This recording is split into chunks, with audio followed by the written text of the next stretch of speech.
Hi there and welcome to Sell, Serve, Prosper Radio. I'm your host Leigh and I'm here to share with you insights into my own sell, serve and prosper journey and the lessons and the insights that I get working with my clients to help them sell more, serve more and prosper more. Whether you're an entrepreneur working for yourself or you're an intrapreneur working in a company, you want success and prosperity for yourself, your customers and the people you care about.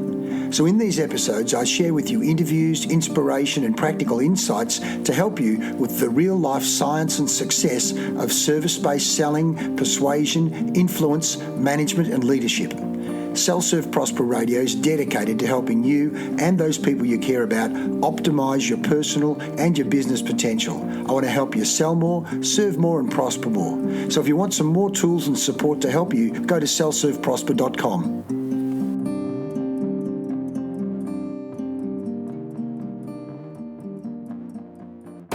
Sell, Serve, Prosper Radio with Leigh Farnell. Hi there, it's Leigh Farnell here. You won't believe where I am. I'm in a car and I'm with my old friend Neil Cole, and we're going to talk about a whole range of things because we're driving up to Bendigo. Neil has very kindly said, Leigh, don't get a cab, don't get a train. I'll drive you up to Bendigo and let's have a chat. And I thought, mate, you and I have known each other since 1975, university days, and so if we're going to have a chat, let's record it. So Neil, just by way of background, I've created this thing called Sell, Serve, Prosper Radio because when I'm talking Sell, Serve, Prosper, I'm not just talking selling products or services. I'm also talking sell as in what are the stories you sell yourself. Service, not just service in terms of customers, but service to the broader community and serving yourself and your family. And when we're talking about prosperity, again, I'm not just talking about money, I'm talking about health, wealth, mental health, prosperity, and of course you have been a champion in so many of those areas. So Neil, firstly, thank you for agreeing to come onto this very weird podcast as we drive the car. You're welcome. Mate, look, why don't you tell the listeners a little bit about yourself? How would you describe your history? You and I met at Medley Hall.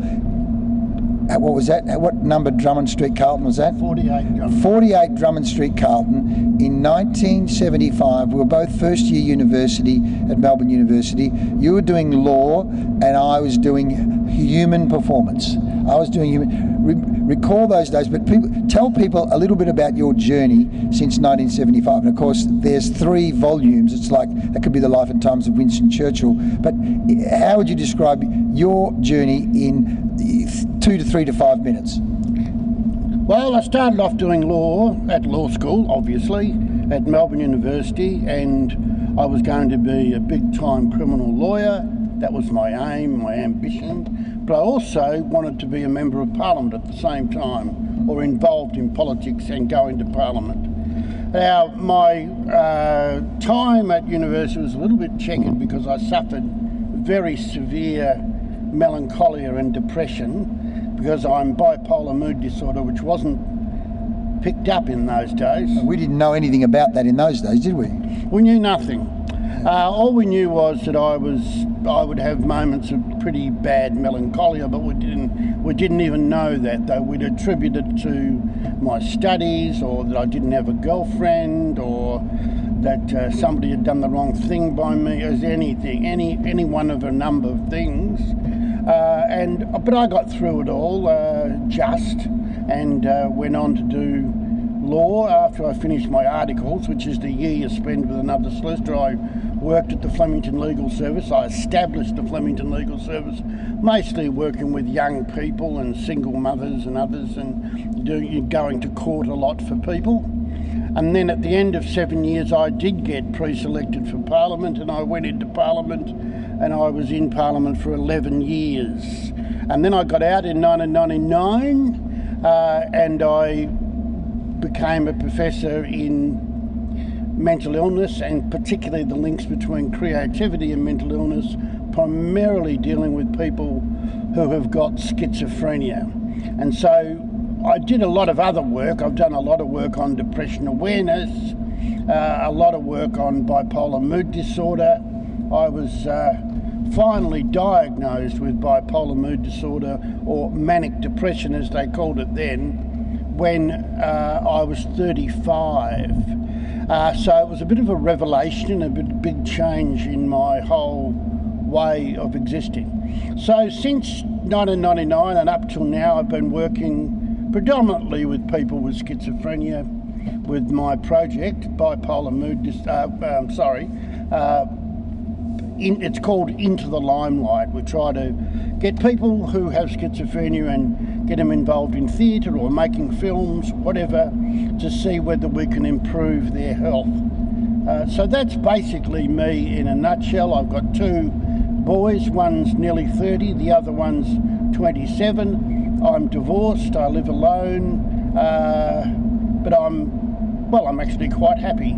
I'm certainly very happy since the advent of good antidepressants and the ones that I went on in the year 2002. So for the record, I haven't had any melancholia at all.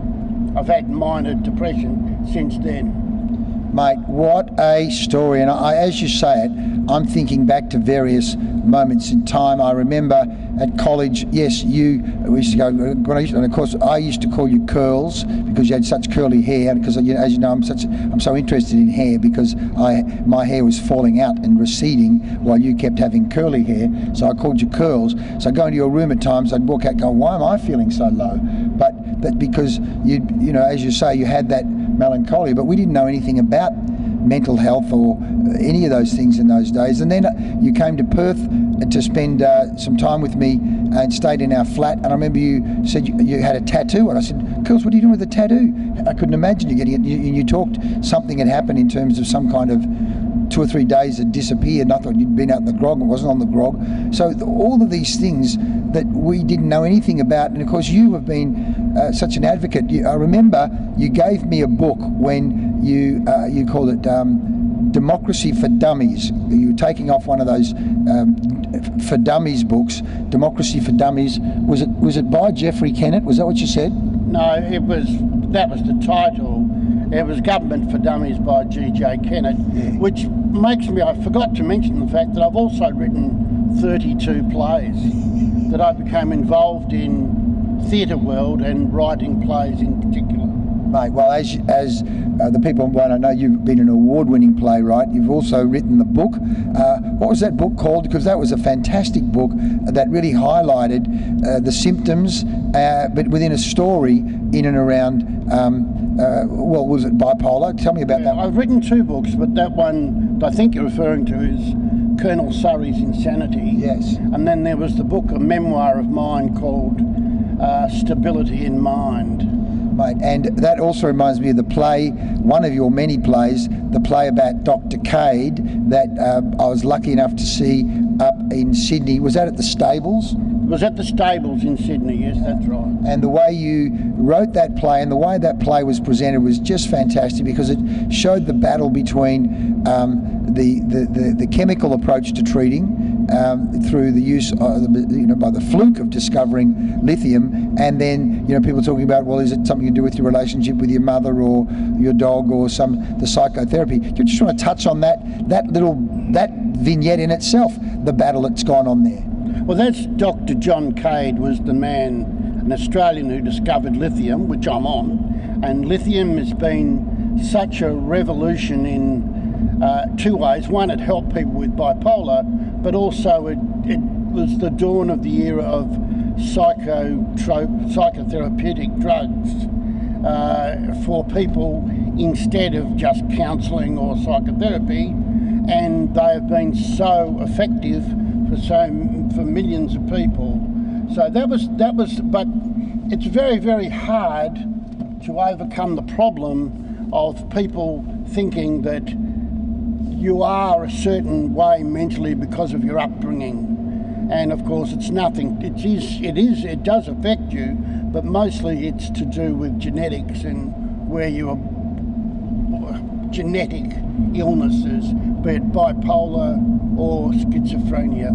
Yeah. Well, and that realisation is so important. As you say, not only it would have saved the lives of millions of people, because people with those mental illness often, as you know, take their lives. And then you introduced us, you were very early on, even, was it before Beyond Blue, the DARP project, Depression Awareness Research Project, that you were at the forefront of that one, weren't you? No, I headed that. That was a project I did, a 4-year project on what's the best method of teaching people about depression so that it endures in their minds as to what are the symptoms.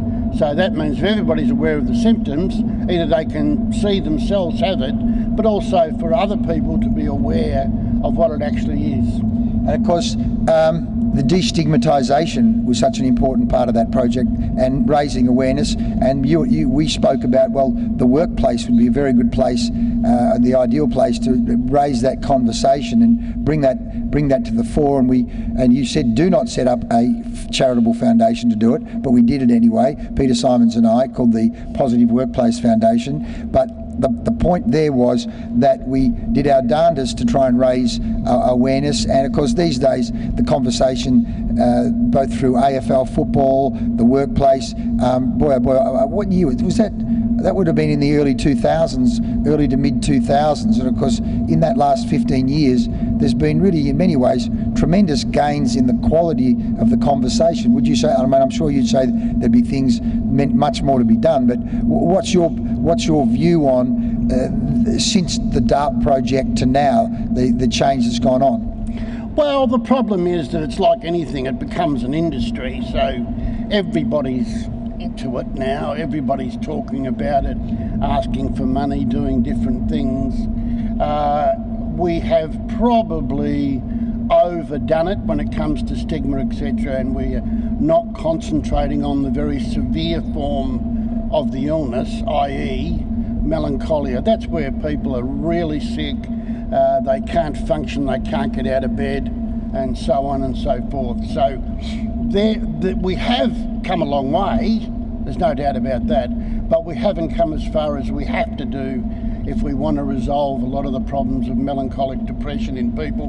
20% of the people with these illnesses do not respond to medication, so there's a lot of work to do to develop a better understanding and being able to treat people.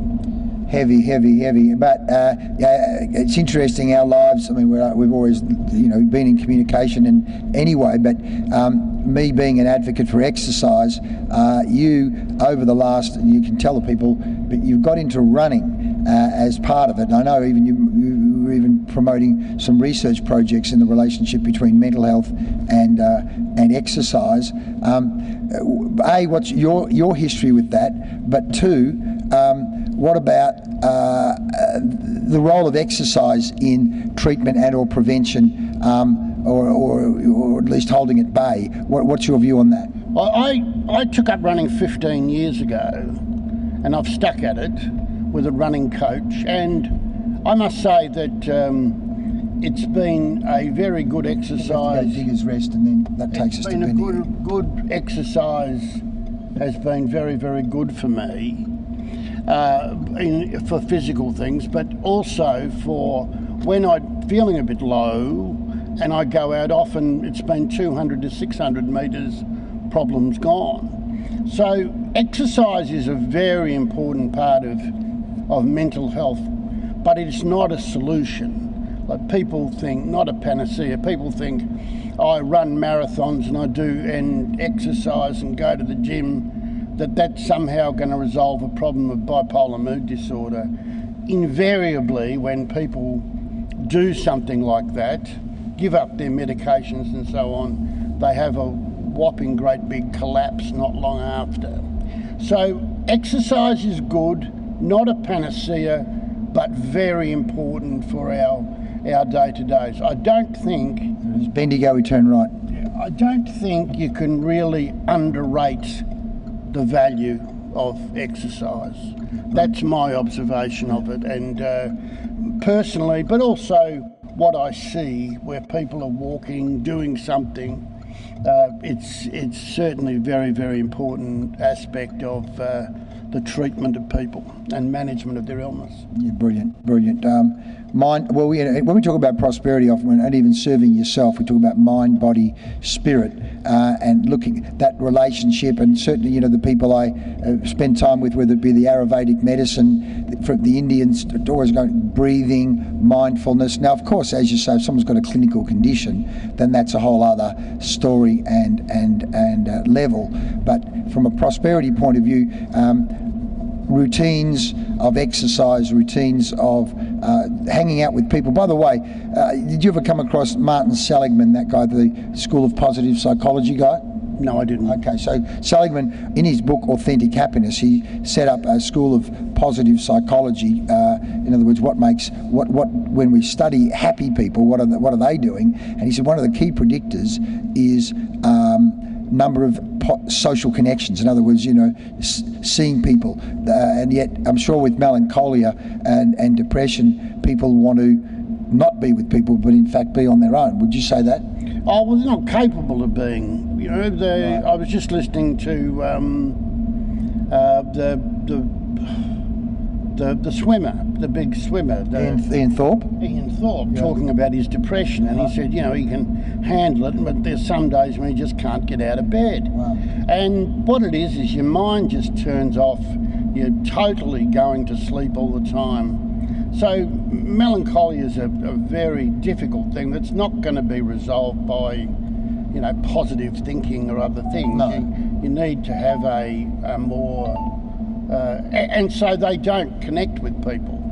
Right. And they go lonely, and that's why oftentimes they take their own life. Yeah. Heavy. So let's move on. An interesting thing happened a number of years ago. You rang me and said, I'm going to be doing a play on Billy Thorpe. And I said, Billy Thorpe? Mate, that was the first concert I went to at the Eaglehawk Town Hall. And you said, well, why don't we do... This is how ideas come, and we also think they're great ideas. Why don't we do a story where we do the life and times of Billy Thorpe, the great Australian singer? Most people I know think I'm crazy, and your life. And we worked on that. We put that together, and that play actually did go on. Oscar Wilde once said, the play was brilliant, the audience stayed away in droves. But the beautiful thing about that play, and it was incredibly moving, because my mother was the star of it, and you were very kind in making that happen. But of course it was the truth. It wasn't like it wasn't the truth. But mate, if we can forget the commercial aspects of it, because otherwise we'll go into melancholia. But the actual, let's just think the opening night. What do you remember of all that? Oh, I loved it. I've had many opening nights, but that was really good. I just felt so good for you and Shirl, Mrs. Farnell, because it highlighted your life and what you'd done, and I think she'd be very proud of you and what you've achieved, quite rightly. So that was, it was really. In fact, the audiences didn't stay away. The audiences came, but the venue we used hit us with costs we weren't expecting. All right. But it was really very, very good. And the opening night was just tremendous. I think my own mother was there the opening night. That's right. Yeah, so it was good all round. It was a very good piece. It was something, I think, as a piece of art was very, very good. But just to see you, Leigh and Shirl, it was great, wonderful feeling. Yeah, beautiful, mate. No, it's very, very moving, and for Mum too. I've got some great photos of Mum hugging the actress that played her, and of course I'm hugging the actor that played me. It was just unbelievable. And of course some of my old school teachers came, old mates from Geelong and Bendigo came, and what else? People, of course, friends from Perth flew over for it. It was very, very special. I saw it once in rehearsal and twice in production. It was just, and I thank you 1,000% for making that happen. It was just such a beautiful thing. And of course, the other thing you've done with your plays is you've been to Edinburgh at least once or twice. Tell us about those. Well, I went to Edinburgh the first time, took a play called Nina Simone, Black Diva Power, and that went over extremely well in at Edinburgh, big audiences. We could have done a bit better, and it was, it was organised not as good as it should have been, but still it was good. And also I went, the other time was last year, for my play called Songs from the Cop, and I took 3 young women from Brunswick Secondary College, organised everything for them, and that was quite good as well. It was very good, but again, neither of them got picked up for tours or travel, but it was a great exercise nonetheless. And tell us about this latest project you're involved in. I know you've got funding. Tell us about what you're doing, what the goal of that is, and what impact and difference you're hoping to make with it. What we're doing is we're engaging with hopefully 40 to 50 people with schizophrenia, and we'll do things like comedy videos where they perform in them, and some of them will write them as well. And then so we do that, and we do drama. We hopefully put a play on, but the engagement is the big thing. You get involved with them, write with them, introduce actors to work with them, directors, and then we put it on and we have a special festival over 5 days, Schizophrenia Festival, and everybody comes along hopefully and looks at them their performance on the films. Last time we were at the St Kilda Film Festival. We probably won't do that next time, but that's the general gist of what we're doing. The idea is by doing this you improve their health. Now, with something as bad as or difficult as schizophrenia, that's going to be hard, but we think we can have an impact. That's fantastic. You're giving people purpose. Obviously, they're developing skills, giving them meaning. There's going to be obviously plenty of laughter and creativity in there. And of course, from a social point of view, raising the profile and the conversation, and of course, whether it be destigmatisation and or treatment, and of course others who may have the condition or problem going, oh, maybe I can either join or do something about it. And I mean, the old saying, where there is no vision, the people perish. Giving them vision, giving them hope, and getting them part of a group where they, as you say, there's a guy in Perth that does work in the area of mental health, and he has a program called Act, Belong, Commit. And what you take action, don't just get involved in a group and commit to something bigger than yourself, and that certainly helps in terms of mental health. So you're doing it, but you're doing it for and with other people. But it's absolutely fantastic. So we've safely got out of Sunbury, and now we're heading to Bendigo, mate. It really is incredibly kind of you to do this, but as you say, it's a chance for us to catch up and for my listeners and friends to eavesdrop in on our conversation. Mate, is there anything you'd like to say to listeners around mental health, or anything you think I haven't asked you yet that I should have before we wind up? No, there's nothing, Leigh. We're all said. I suppose the one big message for people with mental illness is to say, look, you're not alone. There's people like me, similar, and hopefully you can look and see that you're not alone, and maybe you'll get treated better. Thank you so much, Neil. Thanks for your time, mate, and we'll get this out to people via our Sell, Serve, Prosper radio to help people sell, serve, prosper in a very special way in terms of their own mind, body, spirit, mental health. Thanks again, Neil. You're welcome. Bye. See you soon. See you next time. Everyone sells, everyone serves. Hi there, and thanks for listening. Now, if you do like the podcast, please do click like, let us know. Share it with your friends and your colleagues. Subscribe. Click subscribe so you get the Sell, Serve, Prosper podcast on a regular basis. Give us some feedback. What do you like? What would you like to hear more of? What don't you like? And also join our Facebook group, Sell, Serve, Prosper, on Facebook. We want to help you and your friends and your colleagues and your customers sell more, serve more, and prosper more. So let's stay in touch. Thanks for listening.